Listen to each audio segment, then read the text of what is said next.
finished his tour of the northeastern region, and he had quite a field day on the events in Mandera, Garissa, Wajir, and Isiolo. Let's watch something of what happened in Isiolo on Friday.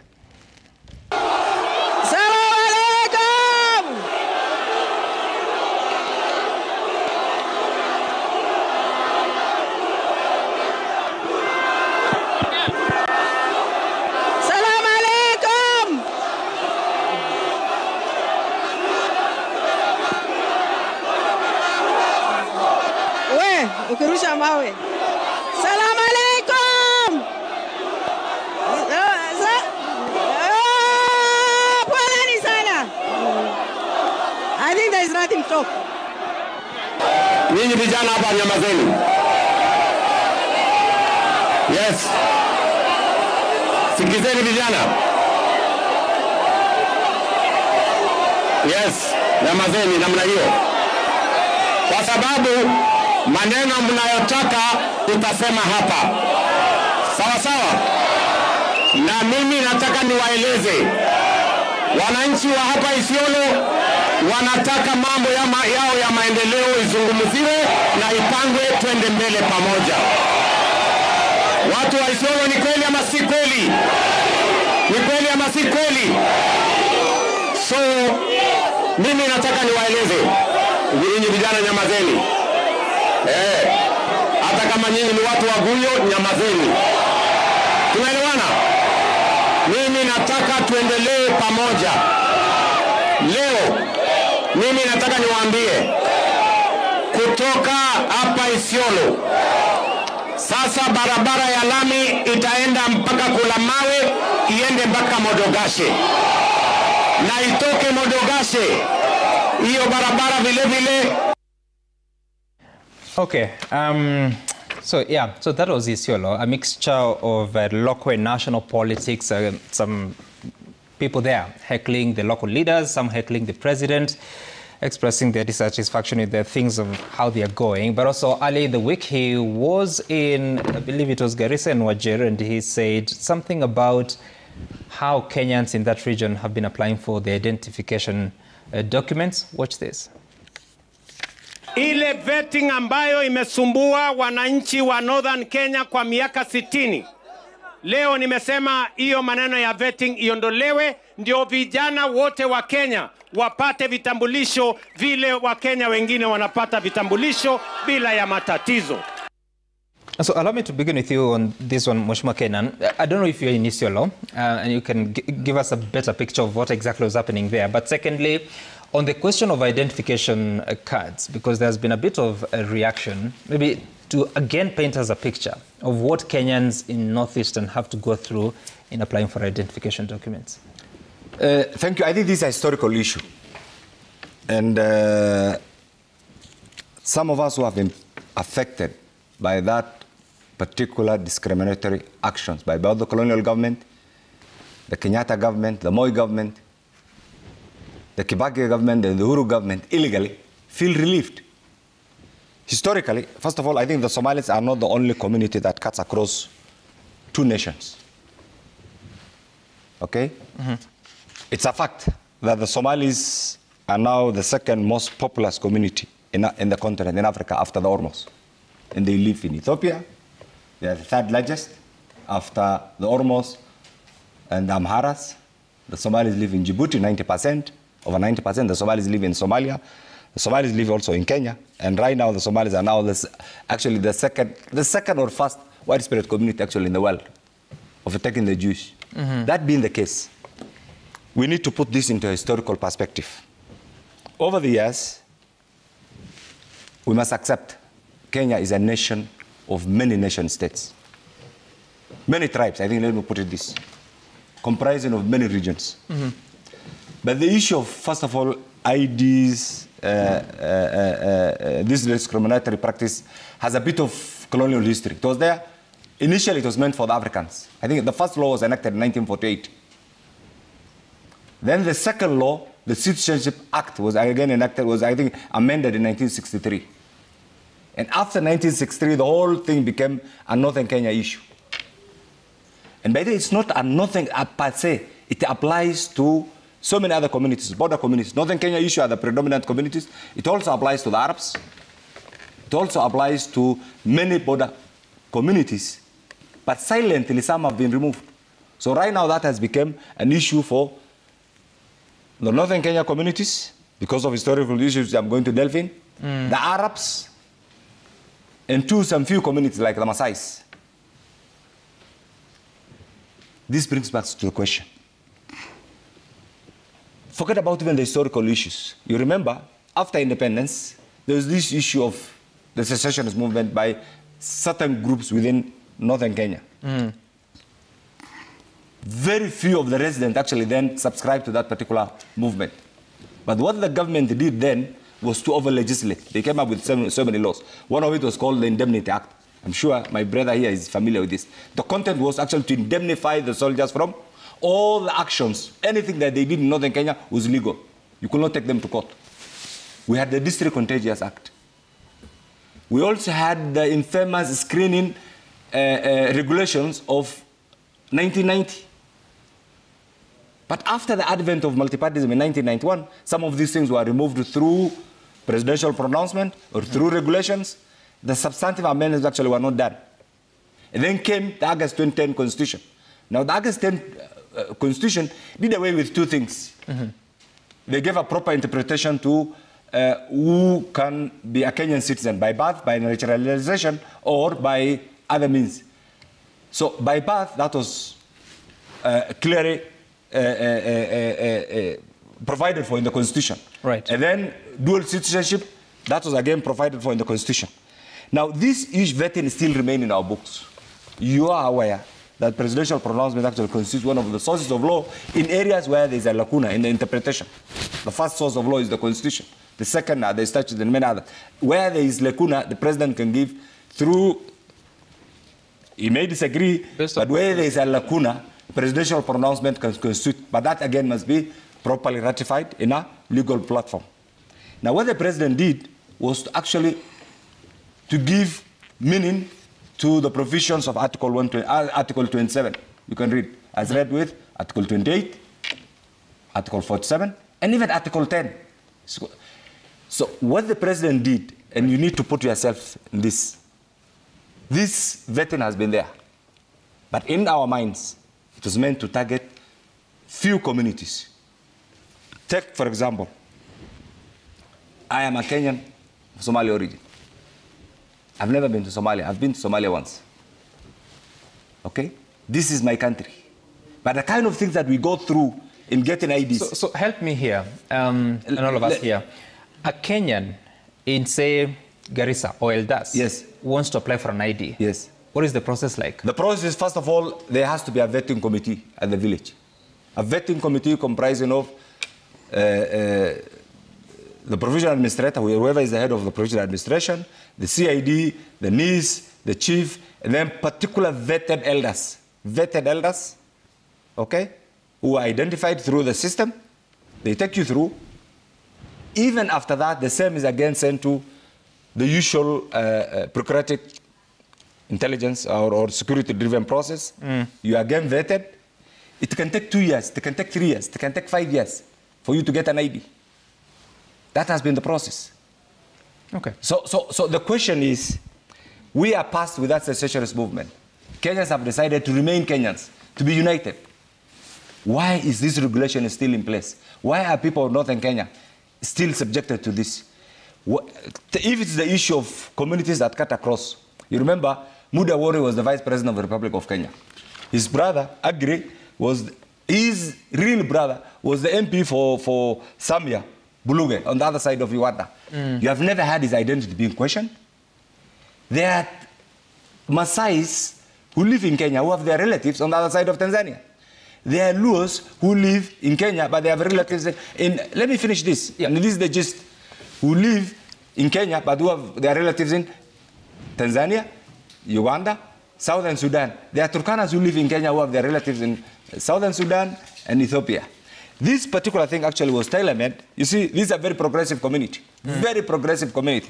And the fact that Article 27 was not given effect by the Uhuru regime, by the other regime, and President Ruto has done it right now, is to completely... Is it possible for non-Kenyans to apply for IDs? You see, there are two aspects to this. First of all, I am not voting for non-Kenyans to get IDs, because that will be a security breach. It's the question I'm asking. Is it possible for non-Kenyans to apply for IDs? How will they apply? Because you have to produce your parents' birth certificate, you have to produce you have to prove that you're a Kenyan citizen. So that doesn't apply. The whole thing actually has been taken out of context. How do you prove that? How do you prove you're a Kenyan? How do you prove you're a Kenyan? I'm asking. There must be a history. You have to prove. You've just told me yes. that a non-Kenyan cannot apply for an ID because they have to produce... The basic documents are your parents' birth certificates, Uh-huh. your own birth certificate. So who looks at that? How did you get... The birth certificate there's a way you get... When you apply for birth certificate, there's a process. It's different. How do you determine? For you to get a birth certificate, you must demonstrate that you are Kenyan or none of your parents are Kenyan. And that's what the document that you use. If you have a death certificate, you must also prove that the person who has been issued with that particular death certificate is also a Kenyan. Yeah. So it is not something that is done completely in the dark. So when you produce those documents, who looks at them? Who issues those documents? Just like your ID. Is it possible? You are issued with a legitimate government documents. And those are the documents that they use to apply for this. But that is not the issue. And we need to understand this. Yep. In practice, this law, actually, this thing should have been done by Uhuru regime, by Mzee Kibaki immediately after the promulgation of the current constitution. That's all right, Mheshimiwa Kenan. I was just trying to get to understand if looking at those documents is also a layer of vetting and distinguish it from what has been happening in Eldas, for instance. You see, they are officers. Let me see, they are registration officers. There is a registration officer whose task is to make sure only Kenyan citizens get those documents, isn't it? Okay, all right. And that registration officer uses documents. The first stage is, it is done at the locational level. It comes all the way. There are people who go through it. Yep. There are people who go through it and ascertain and validate that those documents that one has used to apply for this other document are genuine. All right. It's just like your academic papers today. If you were to employ some today, I am sure even this critical institution called Citizen, before they accepted, before they gave you an offer, they must have validated your documents. Your degree from Moi University, your ID, your other documents. That is the way. It's a system. Okay. You know. So, but the politics of this, and I want to go on record. We are very proud of what His Excellency the President did. I'll give another chance. I'll get back to you. Let me circulate the question. You don't appear I thought it's me next. Mheshimiwa Ocheng, you don't appear to agree with what Mheshimiwa Kenan is saying. I've seen you shaking your head on several occasions. I actually agree with him. What's the matter? I agree with most of the parts of what he said. Yes. One is that every Kenyan is entitled to an identification card when they get to the age of 18. Yes. And that should apply across the board to every Kenyan without discrimination. And what the president did is to ensure that that happens also in what used to be called NFD. Okay? And of course, and I think you also, Honorable Kenan, a very good question. And I was hoping to learn so much from him in that regard because he's lived there. The history of why this regulation was there is known by all, you know, from independence time through what is run us through. The issues of the shifter days and the issues of the loss of control of government in Somali. I think should have been an issue that Kenan should have told us about, because part of the reason this was important is the loss of government in Somali, so an influx of people coming in here, and so this regulation was not meant to disinherit genuine Kenyans from the citizenship. It was meant to ensure that Kenyans like Kenan get the documents required, and those who are not of Kenyan origin go through the process that are required to make you a Kenyan citizen. Number two, and I want to make this clear, there are Luos in Uganda. There are Luyas in Uganda. They are not Kenyans. And that's what's going on in Congo now. That there are Tutsi and Hutus also in Congo. They are not Rwandese. And so an argument that, for example, the Maasai in Tanzania and therefore they should get IDs when they come here, for me, it doesn't wash. I wouldn't walk into, and from my home into Busia border, I drive only 22 minutes. And these regulations apply in Busia. The extra vetting. They do. These regulations apply in Kilgoris. They're applied in Isebania.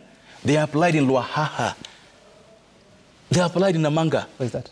Luahaha is, along the border with,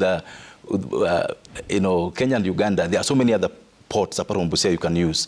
Busia, Malaba, Luahaha. There's a new one established now around Lake Victoria in Budalangi. And these regulations apply. And why? The Saddam was doing a court case in Busia. It's an election petition. Yep. And we ended up with more than 30 people who are Ugandans, who acquired our passport, our IDs irregularly, and were voting in Samia, in Budalangi. And they admitted they are Ugandans. Okay? Muri Awori is a Kenyan. His brother... So they voted in a Kenyan election? Yes, they did. So how did they get IDs? That's the issue, and that's what I'm trying to make. That Muri Awori's brother is a Ugandan. Muri Awori is a Kenyan. Exactly. And so the idea, these regulations, in my opinion, should not discriminate against Kenyans, but should apply to ensure that Kenyans who are genuinely Kenyans are registered as Kenyans, but those who are not are able to be sieved out. So in short, why should we relax what has been happening, or should we not? What I wanted to say here is this, Sam, that I'm waiting to be told in Parliament this week what measures are being put in place to ensure that the things that need to be done legally are done, and the things that would make a Somali of Kenyan origin in Northeastern from getting ID are removed. Because the idea of the president signed something and the regulations are removed for me is not there nor there. What he would have worked on all along. And Sam, this is not a small matter. And I don't want Honorable Kenan and members of this country from Northern Kenya to think that someone is targeting them. I believe absolutely that every Kenyan, whether of Somali origin or Luo origin, must be given the ID when they get to 18 years old. There's a history. You know, for example, there's a time that a Kenyan would board a plane into UK without a visa. Yes, you didn't require a visa to go there up to early 90s. A reason? And Kenan, you know this. Yeah, so let's not emotionalize these issues. There are security concerns, and I would like to hear, for example, from the military intelligence, what are they saying about this issue? From our NIS, what are they saying about this matter? From our police intelligence, what are they saying about this matter? What is the framework that's been put in place as we remove this and as we remove bottlenecks? Because if someone was born in Wajir, why would they be required to bring their parents and go through committees when we know that they were born? But then there must be a framework to ensure that those who are not born here and those who are crossing the borders, and if you go to Busia, by the way, Kenan, today, it's not a Somali issue, and I don't want it to be a Somali issue. If you go to Busia today, Sam, you'll find guys who are living in Busia for the last 15, 17 years. They can't get a Kenyan ID. They are married to Kenyans. They can't get it because of this process of vetting. So even them, they are hurting. So we must get a way of ensuring that those who genuinely are supposed to be Kenyans are made Kenyans. And this, I hope, Sam, isn't a political issue. Because I've seen people want to politicize it. People want to say that, that's okay, Mheshimiwa Kenan. Let's listen to what Kalonzo Musyoka said yesterday, and another church leader on this particular development. Wanafikiria wanaweza kuandikisha kura hapa na pale, kuwapatia watu IDs. I want to assure you, hata wakipatia watu IDs, hao ambao wamepatiwa ndio watawafukuza kwanza. That decision needs a lot of care for it to be applied. It may cause us a lot of challenges going forward. We hope it's not a political decision. If it's a policy decision, let it be fully explained why they thought it can work. All right, and the political class has also been responding to those sentiments, including Kimani Ichung'wah, who is the leader of majority, and also the governor of Mandera has spoken. Watch. Those who are pained, I only say sorry to them, because the president and the government of Kenya must render services to all Kenyans. Kurias, they border Uganda. Na Kuria walingine wanaborder pande wa Tanzania. Why is it that only the people of this region border Somalia being subjected to what they have been calling vetting? Right, and I believe that Mohammed Eden Khalif is wrong on that statement towards the end, saying that it's only the northeastern. But Sam, before you even... Sorry, on please, that particular... let's be fair. Let's listen to Honorable Kagere. What are your thoughts about this particular issue? And how do we move from political suspicion to effecting a policy that should ideally serve every other Kenyan equally without discrimination? Sam, I believe the last time I was on this show, I said it's very unfortunate that in this country, as a leader, you assume as long as your area is okay, every other area should be okay and should be the way your area is. Sam, let me just speak about Laikipia County in regards to the vetting. Yep. Laikipia is surrounded by 7 counties. We start with Isiolo, Baringo, Nakuru, Nyandarua, Nyeri, Meru. That is it. But some, in August, let me say prior to August 2022, I went around my county campaigning. And I remember I got to an area called Veterinary, I got to an area called Lonyek. And I remember the Turkanas, the Pokots, and the Somalis in those areas told me, Jane, we have to undergo vetting for us to get our ID cards. I looked at the situation and I wondered, why would you go to school with Ekiru from class 1 up to form 4? But when it gets to that point, you are given the ID card. This person who speaks better Kikuyu than you is told, no, you have to go through vetting. So the Kikuyu will get their ID card, join college. 1 year later, the Turkana is still trying to get their ID card. Some, when I was elected, the first thing I brought to the table of the president is vetting must stop on my people in Laikipia County. Because when we keep talking about a cohesive community, how do we talk about it when there's somebody being discriminated against the other?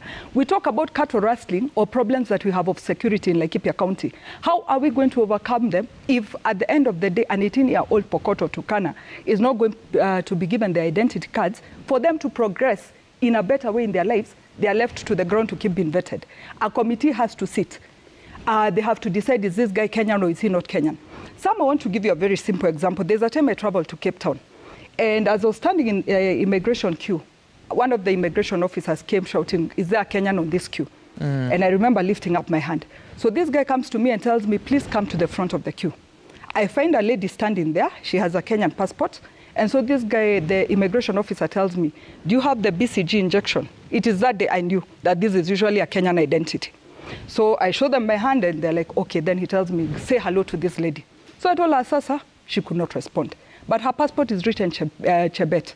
In Laikipia, I have Kalenjin. So I told her, Chamge. She could not answer. Yamne, she could not answer. These guys whisked her away and automatically knew this lady had stolen the passport. So equally, for me, I'm not saying let's lift the vetting in totality. But there are better ways to vet and determine if somebody is a Kenyan rather than taking them through a rigorous exercise of 1 year or 2 years. So for me, I would want to say sometimes you want to speak from your own area. Like I've looked at the former Deputy President Kalonzo Musyoka speak, and I wondered, has he traversed this country and listened to people's issues? Because I would want him to come and tell the Pokots in Laikipia County that vetting is wrong, or they're being given ID cards because of votes. And some, as I keep telling people, and I keep telling, and I'll say it here on national TV, there are things we do, not for political reasons, but because it's the right thing to do. When a Pokot woman comes and tells me, Jane, why is my son being vetted? Yet these are the person's son. So help me here. Yeah. Apart from the trouble with the vetting, yes. What is the other difficulty? What is it that they are not able to produce to satisfy those that are asking them for whatever it is? Some, can I shock you? They have everything that they're supposed to have, but it still has to be vetted. A whole council of village elders have to sit to determine a boy who a teacher can say, this guy has been in my class since grade 1. They have to go through a process.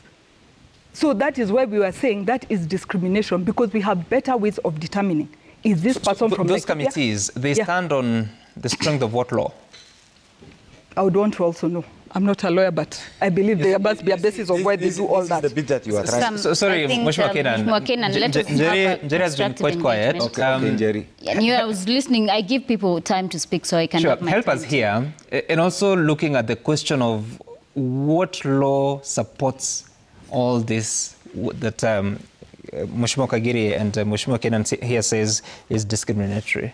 Allow me to respond to this collectively, and in view of what my colleagues have said. First, I'm very alive to Article 27 of the Constitution of Kenya on non-discrimination of any Kenyan citizen, whether it's on gender on the race, religion, and etc. Then I'm also alive to Article 238 on national security, protecting Kenya's territory, the peace, and the people of Kenya. And for me, the decision by the president to remove vetting is a welcome decision in regard to Article 27. However, there's a rider to it. You see, we do not live in utopia. We live in this country. And we have seen pronouncements from various factions of people. We have seen even some people on social media, very prominent people, alleging on numbers and how, they're going now to, we know the High Court has ordered a census for the 3 counties in northeastern of Kenya. Right. And we've seen pronouncements in regard to that and how, numbers were doctored in 2009, they were doctored in 2019. I just really want to bring us to this aspect. The timing, for me, is really suspect. Why did the president have to wait 2.5 years to make that declaration? Second, a government that does not have the capacity to know that employees who are under PSE, over 2,000 of them have fake degrees, a report had been released, is now telling us that they have the capacity, and we ought to believe they have the capacity to ensure that the porous borders of Kenya are protected against infiltration by non-Kenyans who will be targeting or might be targeting to get citizenship. Mheshimiwa here has said it, that he has knowledge of information by dint of being a witness to the fact that 30 persons who were Ugandan citizens had acquired Kenyan IDs illegally, because it's not legal, and were participating in elections.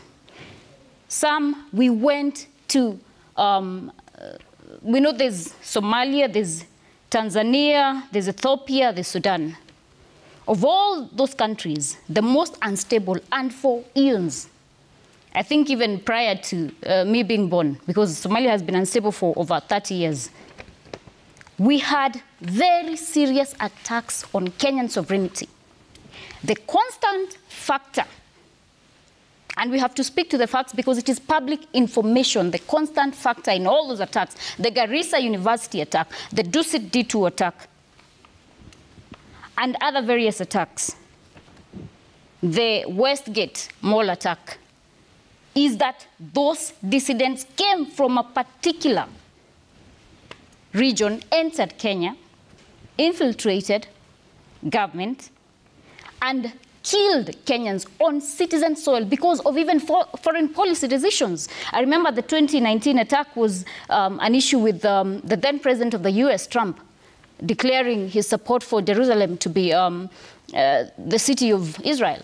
It had nothing to do with Kenyans. So as we say that, yes, we want all Kenyans to be equal, all Kenyans to be treated fairly, can the government tell us what measures do they have in place to ensure that? But one of the lead attackers at Dusit was actually from Mount Agishunge. Yes, yes. But he had Agishunge who had converted.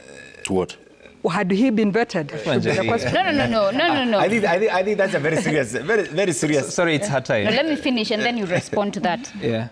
Now, I say the constant factor, Sam. What I'm also saying is the government does not have the capacity. But Mheshimiwa Njeri, still on that issue, don't you think it's important to distinguish between criminals and... No, Sam, that is why I say the government ought to tell us whether they have the capacity to protect the porous Kenyan borders. And do we think that they do have the capacity, if they do not have the capacity, to tell that over 2,000 public servants have fake degrees? A birth certificate right now. Nigeria has an issue of authenticity of its data. We saw recently that BRS had been hived off. We had a data attack and you could just type on some particular... Do you mind telling Kenyans what BRS is? Or Business Registration Service. Sorry, Sam, The company's registry. we have... I know what it is, but you need Kenyans to know. We have issues of computing power. Can we verify data that, yes, this birth certificate was actually issued on Kenyan soil? so that we protect against infiltration by non-Kenyans and seeing the political happenings, like I've said. I mean, I'm deeply concerned that we have not addressed that issue. The vetting, for example, if we really want then to equalize all Kenyans, if that is the agenda, then let us introduce vetting for all Kenyans. Okay. I can tell you we will have issues of the law of diminishing power on, for example, the East African passport. We know that we are still in Kenya. I don't know whether we withdrew, because I know the CS, the then CS, Aden Duale had said that Kenyan soldiers were going to withdraw, I think, late last year. Around December, all the Kenyan soldiers there were supposed to have withdrawn. I don't know whether we have still withdrawn. Okay. I know we went to Somalia to protect Kenyan interest and sovereignty and security concerns. All right. So have we addressed those issues conclusively? I want us to start winding up because time is running. One thing on this. 30 seconds, please. I think, Sam, to be fair, we are mixing so many things. I like the way she has put it. This particular vetting was targeting and profiling one region and one community. We're all in agreement that Kenyans only should get IDs. We're all in agreement. Two, we're also all in agreement. Our security is also very important. But what we will not accept, as we have rightly reported, and going by the explanation of my daughter here, is every person from that region has a bit of criminality. Criminal element is individual. And I think that's very unfair. Very unfair and unfortunate coming from such an astute... No, I did not say that. No, you cannot put words in my mouth and allow me to speak. That's you see, criminal responsibility is individual, and you have also answered that. In the past, we have had Somali bandits, Somali shifters. Have you ever heard of a Kikuyu bandit? Have you ever heard of a Kamba bandit? Have you ever heard of a Luo bandit? Those ethnic-based, discriminatory, historical, comments must be done away with under the current constitution. But we're all in agreement, and I will personally support as a leader. Only Kenyans should get Kenyan documents. Mheshimiwa Kenan, how do we non-Kenyans get? Would you know how many IDs? Kenyans in your region don't have IDs today because of all this? Allow me to come to this. Yeah. Over the last 2 years, Sam, there are individuals who have made their business to rubbish any good idea, however good it is, that comes from the government of President William Ruto. Literally, you can go back. It's not only this. Literally, any good idea His Excellency has initiated, they have to rubbish. I want to tell them, the reality is President William Ruto is the 5th president of the Republic of Kenya. That must sink. If you want to compete, wait for 2027. The livestock vaccination. What was there? No, please don't go there. Please allow me to... No, Mheshimiwa Kenan, please. We have just 4 minutes to the end of the show. Okay. Do you have a specific number or a general number of how many Kenyans in your region do not have IDs because of this difficulty? I believe thousands of Kenyans from that particular region. I do not have the proper statistics, but I believe it must be thousands. That's fine. For the timing... That's fine, because I want us to use the remaining time differently. She has also talked about the timing. She has commented on the nullification of the census. I can tell you, 2019, that was not a census. It was cooked in OP. Everybody knows. 2009 was... We are not the courts. We are not the courts. But I think the reality is, and this must sing, no community has been invited... Is that true, she has said 2009 was also cooked. Okay. I mean, look at the data. He does not have the number of that entitlement, Sam, that entitlement. It is not entitlement. We have to No. Mheshimiwa Kenan, you have said 2019 was cooked. She says 2009 was cooked. Agreed. But that entitlement, What entitlement? There's something. There are people who believe that Kenya is about them. Which people? No, you will say because I'm Anjeri. No, can I finish? No. Those You're are my also best being friends. tribal, and yet you're Those are my best here. friends. Those are my best friends. No. What I was trying to say is this. About it. What is this? I mean, surely, Mheshimiwa Kenan, it's important. First statement is Kenya is about the many nation states, including people of Mount Kenya, including people of Nyanza, and everybody. Because we need to tie this down. Once we accept that, each one of us has a fundamental right. We're all in agreement. The security of this country is also very important. So let me ask you, you're talking about entitlement. If 2019 census was cooked and the court has agreed that indeed it was not verified, does that put a question to the entire census in the country, or it's just... I don't know, because they have talked about particular regions. I don't think whether they have talked about the whole country. They have talked about particular... Not even the whole of Northeastern. No. Jara is not included, Wajir South is not included. Okay. Itemized particular constituency. All right. That decision is, but talking about the timing, the court, is that like me saying, okay, the timing of the recent decision by the High Court on the lead of what constitutes the majority was meant for the opening of Parliament and this. No, let's not be too legalistic. But the courts operate. The president I want to appeal We need to close this. And I want to close with this. I want to appeal to my friends. Sorry, I want us to use this time differently and ask if there are any concerns in your constituency, starting with you, Mheshimiwa Ocheng, in about 30 seconds or so, that you want to raise here. If not, it's fine.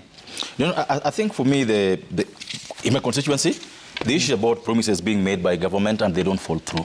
That's the biggest issue now. And I think we need to have government communicating properly to the country about the plans it has on the promises made, how they'll be fulfilled, so that Kenyans know that these things that we talk about every day are things that are going to be actualized. And number two is, I want also Kenyans to start thinking about themselves being Kenyan, so that decisions being made by, for example, the president, parliament, are seen as Kenyan decisions. We are too suspicious about each other. Even things that are done to help other Kenyans, even if they don't help us, we should put ourselves in those Kenyan shoes and say, this one is for the good of the country. And I also want to ask leaders of this country, please, leaders, let's try to be honest, let's try to be practical, and let's serve the public with the dignity that they deserve. Let's treat Kenyan citizens like adults that they are. You've burst your 30 seconds. Thank you. Sam, we are dealing with issues of a terrible state of healthcare in Kirinyaga County, and over 80% of county-run facilities do not have medicine, and there's even a dispensary called Kadogo in Gathigiri ward that has no toilet. And you know, Sam, I am an advocate. A dispensary called Kadogo Dispensary in Gathigiri has no toilet. The referral hospital, Kerugoya Referral Hospital, has no functional ICU or HDU. Sam, I carry evidence of photos. This is the state of some of the health facilities in Kirinyaga County. I am begging on behalf of my people to the county government, please, please do not allow our people to go all this. To go through all this. What is that? This is a Kamugunda dispensary. Sam. That's a mattress. This is a mattress. It has now been, you know, part of it has been converted into this kind of living situation for people who are homeless. This is the condition of Kembembe Level 4 Hospital in Kirinyaga County. They had a demonstration. I think it was even covered by your sister station in Oro. This is Kembembe Hospital. This is also Kembembe Hospital. And some, surely, when you get an opportunity to serve Kenyans, let us serve Kenyans without being reminded by other leaders. Let us do our work so that Kenyans can feel that they are proud to be in this country. Thank you. Mheshimiwa Kagiri, any issues in your county or constituency? Sam, allow me to start by saying Honorable Njeri said that the lifting of the vetting is suspect. I'd also want to remind her, His Excellency the President lifted the Laikipia one last year. I don't think he was seeking for votes then. It's just administering justice to the people of Laikipia the way they are supposed to be served. On to my points, I would want to thank the President for the improved security in Laikipia County. Some I keep saying you no longer have Laikipia featured on TV about the insecurity issues, and that I'm very grateful for, and we hope that continues. In regards to the issues we have in my county, sometimes I hear people saying we need to exit the government, and I wonder, they have a right to exit, because the areas have roads, they have water, they have electricity. In my county of Laikipia, we are still having human-wildlife conflict. We need the elephants fenced off. In the county of Laikipia, our roads are still at 20% tarmacking, whereas other counties have 98% of tarmac in their areas. On matters of electricity, we have, yes, Kiambu is at 98% on tarmac. Yes, please check that. I don't want to verify that, but carry on. Then on matters of electricity, Laikipia, we're still at 17%. I see counties at 98%. So these are the issues we have, and we are going to remain in government. And that, I apologize to my people, I have to remain there until development is delivered to Laikipia County. Okay, all right. Mheshimiwa Kenan, finally, 30 seconds, please. I think on the face of it, I want to go on record that His Excellency President Ruto has done for the people of Kenya issues that have been avoided over the last 60 years.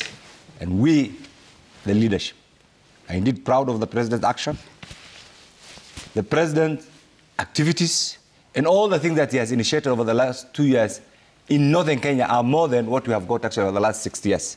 I'm sure you are aware other regions are complaining, but for us, it's just like we're saying we have got our independence just after August 2022 general elections. So wherever we are, we appreciate. I know things are not done just overnight, but the activities that the government has put in place, the activities that are going on in our different constituencies, we are indeed indebted, we are very proud, and we want to promise that we will stand by the government and we will also continue to support the President's activities. Those who have already reached, you know, there's some in Maslow's hierarchy of needs, there are those super self-actualized people. I'm sure Honorable Kalonzo, if he goes to my constituency, and he's a good friend of mine, he will appreciate that the kind of things that the President was doing are issues that we require. And I want to challenge him as a national leader. And actually, whatever he says must be issues that are meant to unite the people of Kenya. And please, you know that iconoclastic attitude, that it's me. That's all right, Mheshimiwa Kenan. That must be I've heard you. So let's protect Kenya. And I hope your mic is off, Mheshimiwa. And I hope you realize that all those services is a right, not a favor. Let's take a look at the issues that you've raised on in the feedback, rather. Joski is saying that a vetting process should not be stopped because it's a security measure. We should not create problems with hope of solving them in future. Amaganga Mustafa is saying that getting an ID as a Kenyan was very difficult. Parents were forced to bribe chiefs or look for that relative connected in high offices. The ordinary people without money and relatives in high places went through hell. That's why vetting appears archaic. Engineer Lazaro, the law requires thorough vetting to people living near border points in order to prevent influx of foreigners in this nation. Mandela Declaration was just a political statement and President needs to review it immediately.